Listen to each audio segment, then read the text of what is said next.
Welcome to A Vibe Above, your space for deep healing, vibrant energy, and powerful transformation. Here, we explore holistic wellness, sound healing, mindset shifts, and the path to your future self. Every episode is designed to help you tap into the wisdom of your body, elevate your energy, and expand into the version of you that feels fully aligned. Through ancient practices, modern insights, and grounded guidance, you'll uncover the tools that create lasting change, inside and out. You're here to rise, to heal, and to step boldly into the life that's waiting for you. So let's dive in. Welcome back to A Vibe Above. I'm your host, Dawn Ranieri, and I'm so glad that you're here today. Today, I want to talk about something that comes up all the time in coaching conversations, human design sessions, and honestly, in everyday life. How do you know whether the feeling telling you to stop is your intuition warning you that something is not right, or fear trying to keep you from moving forward? I think most of us have faced a decision where we wish the answer was obvious. Maybe you were considering a new opportunity, changing direction in your business, leaving a relationship, having a difficult conversation, investing in yourself, or finally sharing something you had been creating behind the scenes. Part of you felt drawn to it, but another part became nervous. Suddenly you had 100 reasons why it might not work. The timing felt wrong. You needed more information. You wondered what other people would think. You convinced yourself that waiting a little longer was the responsible choice. Sometimes that hesitation really is important. There are moments when something inside us recognizes a problem before our conscious mind can explain it. There are also times when fear uses caution, logic, responsibility, and even spirituality to keep us from taking a step that would require us to grow. That is what makes this so complicated. Fear does not always announce itself by saying, "I'm afraid." It may sound completely reasonable. It might say, "You should wait until you're more prepared. Who do you think you are to do this?" It might remind you of every time something went wrong before.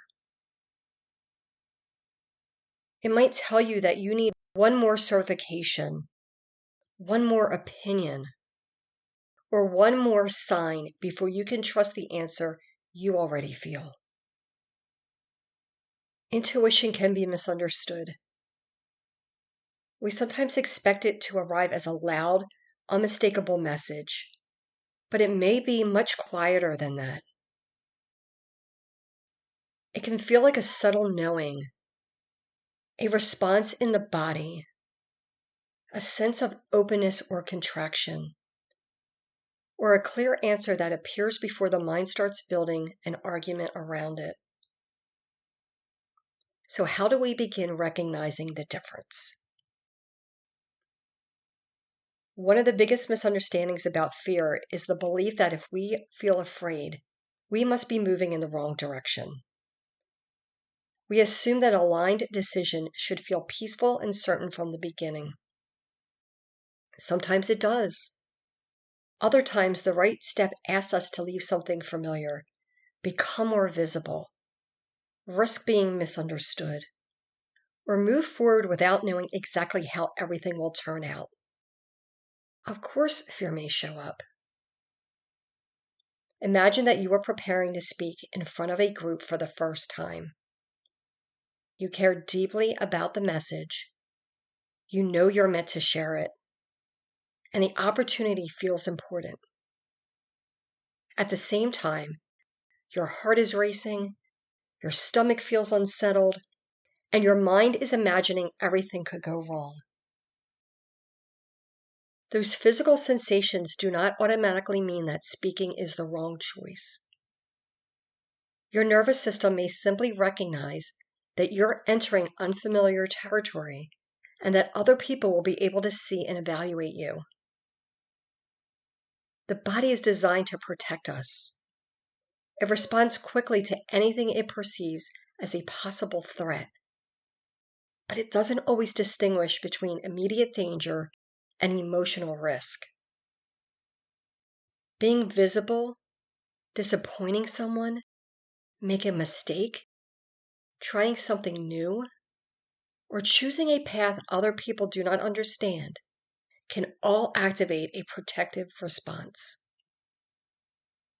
That response is real. We should not dismiss it or shame ourselves for having it. At the same time, we do not have to treat every protective reaction as a direction we must follow. There's a difference between listening to fear and allowing fear to make every decision. Listening might mean acknowledging that part of us is afraid of being judged.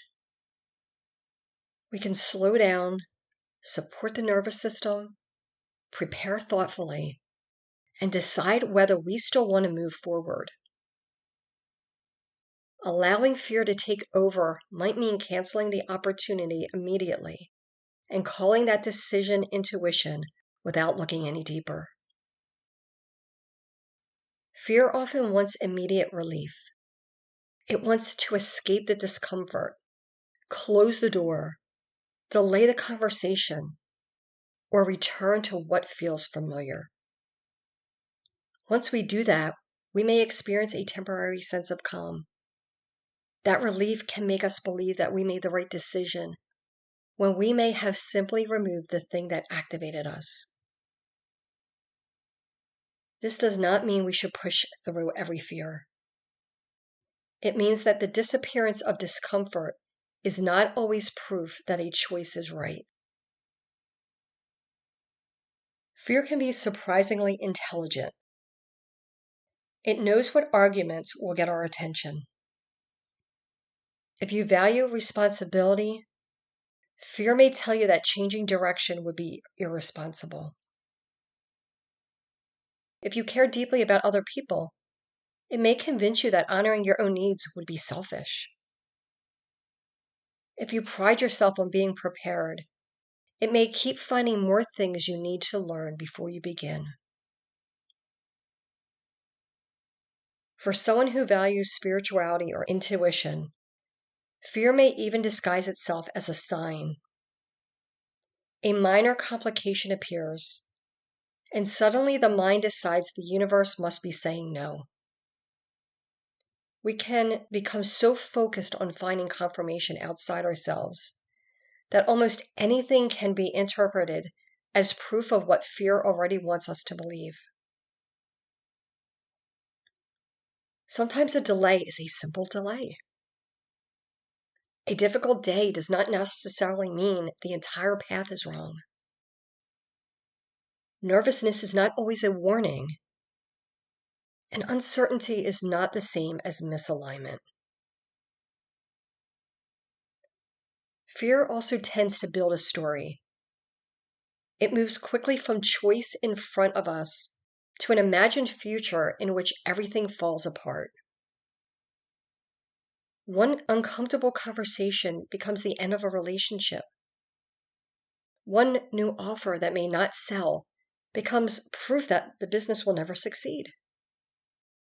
One mistake becomes evidence that we were never qualified to begin.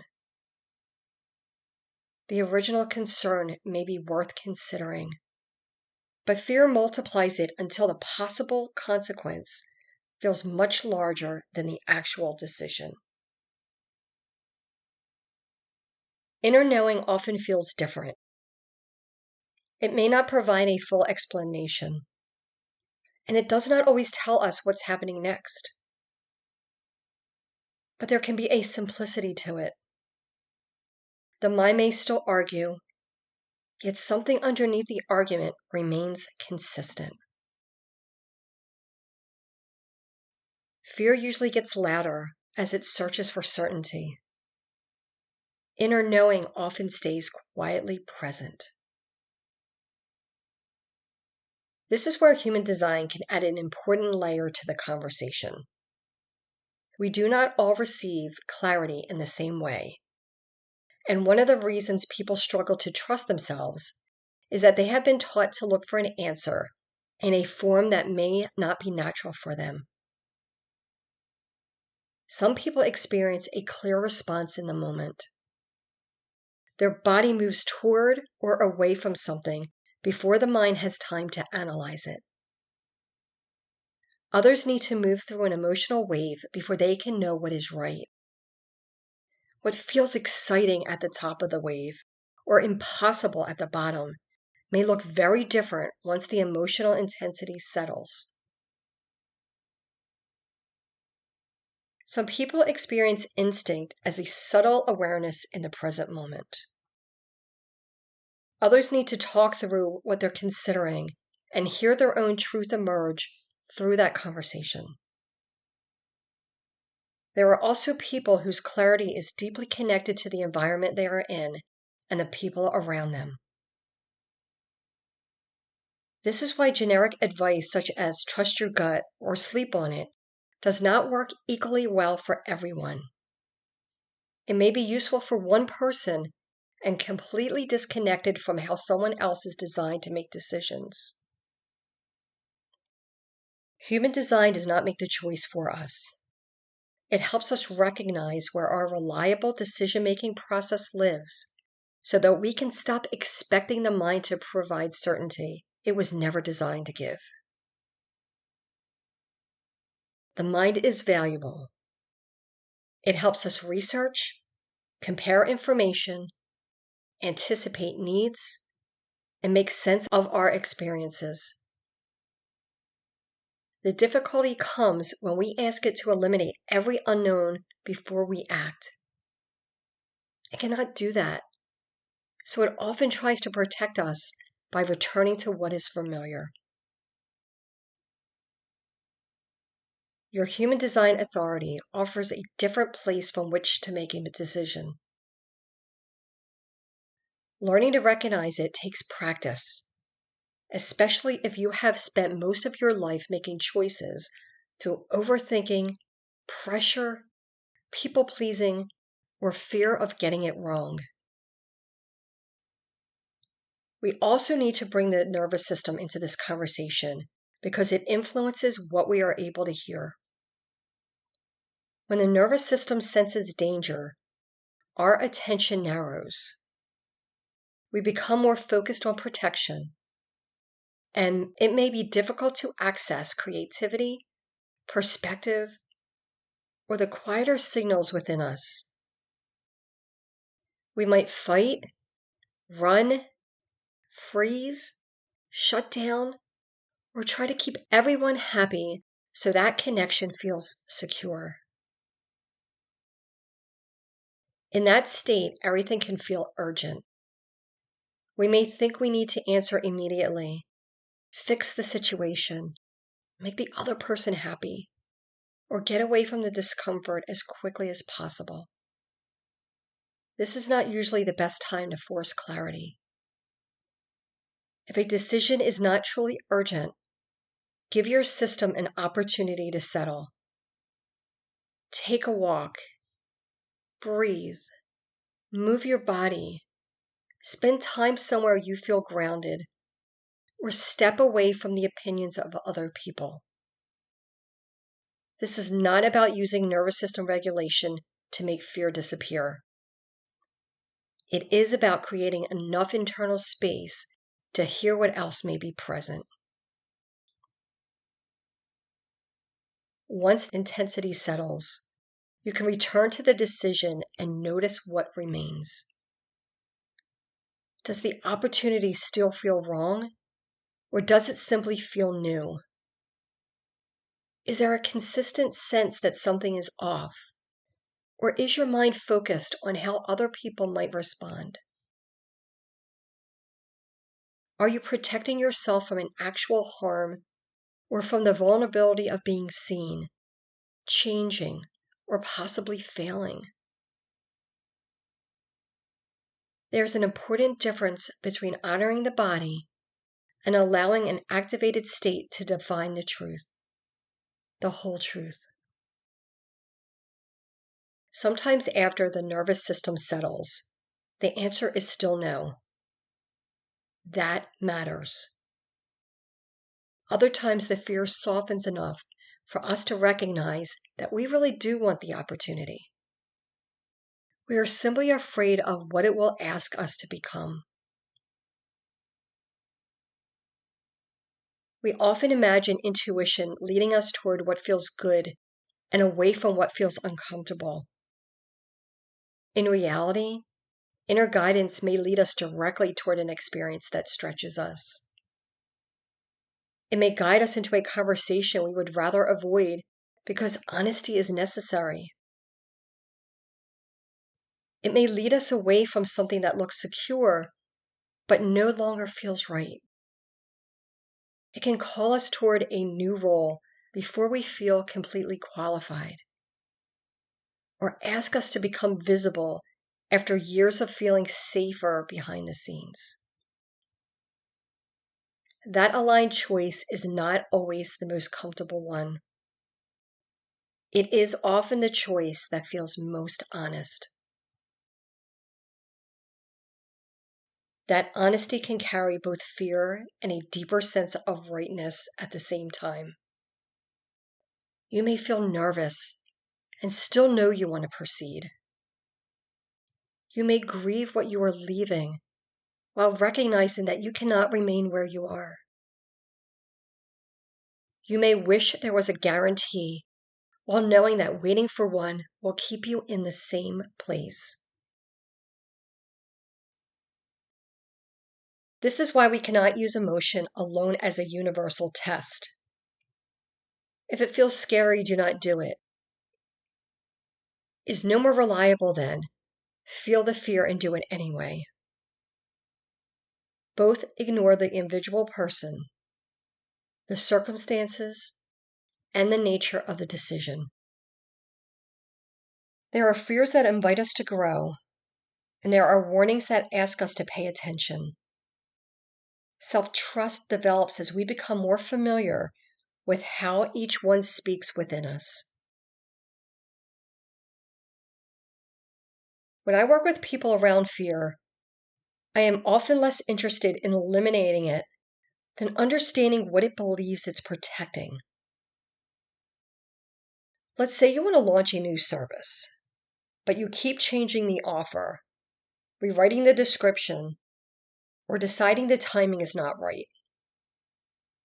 On the surface, the fear may seem to be about whether anyone will buy it. Underneath that, there may be a fear of being seen. There may be a fear of being seen trying and not succeeding. There may be a fear that the other people will question your credibility, or that success will create new expectations you are not sure you can meet. Someone else might be considering setting a boundary in a relationship. They may tell themselves they are avoiding the conversation because they do not want to cause conflict. Beneath that explanation could be a fear of rejection, disconnection, or discovering that the relationship only works when they remain agreeable. This is why fear can shape our decisions without appearing to be fear. We respond to the behavior on the surface without becoming curious about what is driving it. When we uncover the deeper fear, we do not always need to get rid of it before moving forward. Sometimes recognizing it changes our relationship with it. Instead of believing, I should not do this, we acknowledge A part of me is afraid that being visible will lead to judgment. Those are very different statements. One sounds like a direction. The other gives us information. Once we have the information, we have more choice.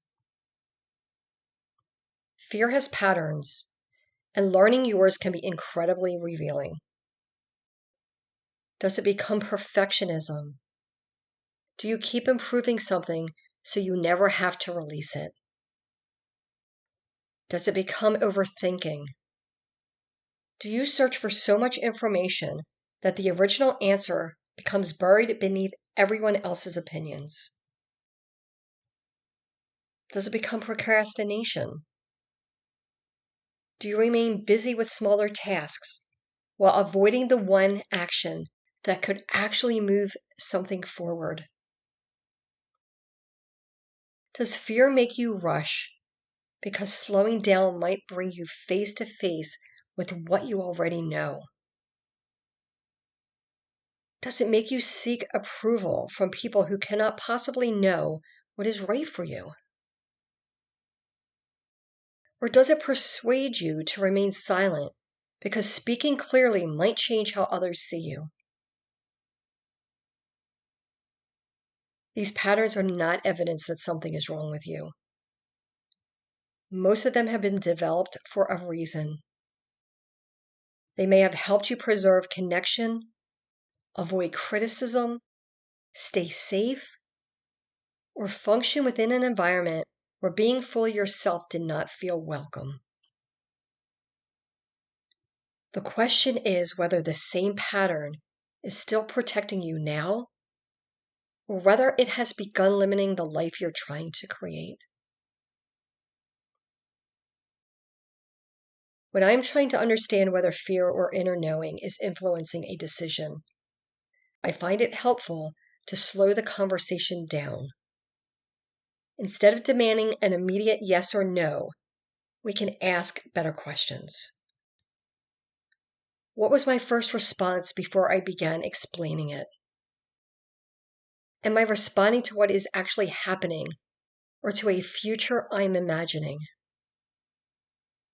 If I knew no one would judge me, what would I want to do? Does this choice feel wrong, or does it feel unfamiliar? Am I waiting for helpful information, or am I waiting for enough certainty to guarantee that I cannot fail? What does this fear believe it is protecting me from? If I step away from everyone else's opinion, what answer continues to return? You do not need to ask all of these every time. The purpose is not to create another mental checklist. Choose the question that opens something for you. Then give yourself enough space to notice the response. The answer may not arrive as a complete sentence. It may be a bodily response, a gradual emotional clarity, a subtle shift in energy, or a knowing that becomes easier to recognize once the noise settles. Many people believe they need to trust themselves completely before they make an important decision. Usually, self-trust grows in the opposite order. We begin with smaller choices. We notice our response, make a decision, observe what happens, and learn from the experience. Sometimes the choice works beautifully. Sometimes it gives us information we could not have received by continuing to think about it. Even when the outcome is not what we hoped for, we discover that we can respond, adjust, and continue. Self-trust does not mean believing that every decision will create the result we want. It means knowing that we will remain in relationship with ourselves through whatever follows. That distinction matters because the fear of making the wrong choice can keep us from making any real choice at all. We wait for certainty, but certainty often comes from living rather than analyzing. The goal is not to become fearless. Fear is part of being human, and that can carry valuable information. The goal is to understand it well enough that it no longer has to disguise itself as our truth. Before we finish, I want to guide you through a short practice you can return to whenever you're unsure whether you're hearing intuition or fear. If it is safe and comfortable and you're not driving, close your eyes. Allow your body to settle into the surface beneath you. Take a slow breath in through your nose and gently release it through your nose. Take another breath without trying to force anything to change.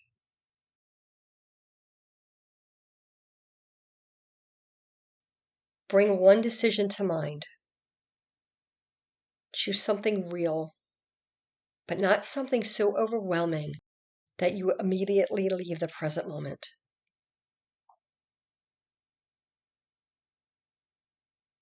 Notice what happens in your body as you think about it. You're not trying to label the sensation as right or wrong. You are simply gathering information. Now ask yourself, what am I afraid might happen?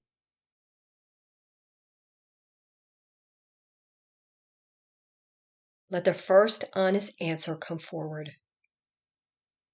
You do not need to correct it, judge it, or make it sound reasonable. Take another slow breath in through your nose and release it through your nose. Now ask, what do I know beneath that fear?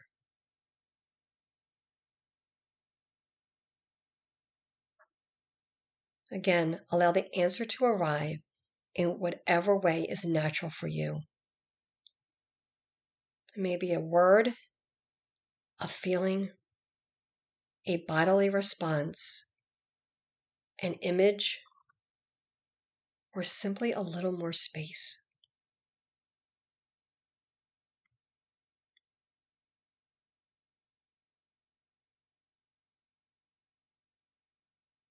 You do not have to decide anything in this moment. Let this be an opportunity to hear yourself without immediately turning the answer into an action plan.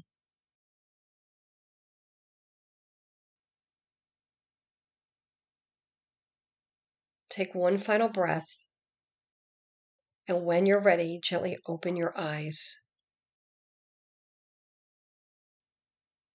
You can return to this question later, especially if your decision-making process requires time. Clarity does not have to be forced to be real.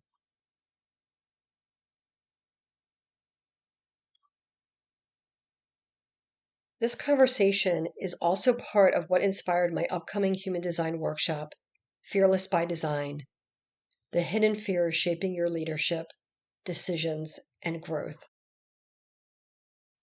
During the workshop, we will look more closely at the fears that can influence how we lead, make decisions, show up in our work, and move toward what we want. These fears do not always appear in obvious ways. They can become overthinking, perfectionism, avoidance, the need for certainty, or the pressure to prove ourselves. We will explore how these patterns may show up through human design, not so you have another label to place on yourself. We will explore how these patterns may show up through human design, not so that you have another label to place on yourself, but so that you can recognize what may be operating beneath the surface. Each participant will also receive personalized insight based on what currently feels most important in their life or business.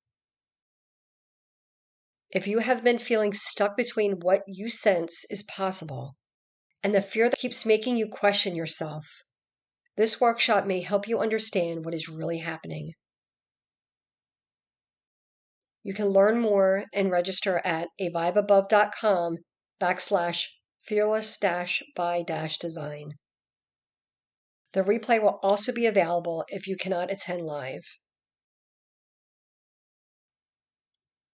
Thank you for spending this time with me today. If this episode helped you recognize the difference between fear, activation, and inner knowing, share it with someone who may be facing an important decision of their own. Until next time, keep listening to yourself, keep becoming curious of what is shaping your choices, and remember that fear can speak, but it does not always have to lead. Many blessings.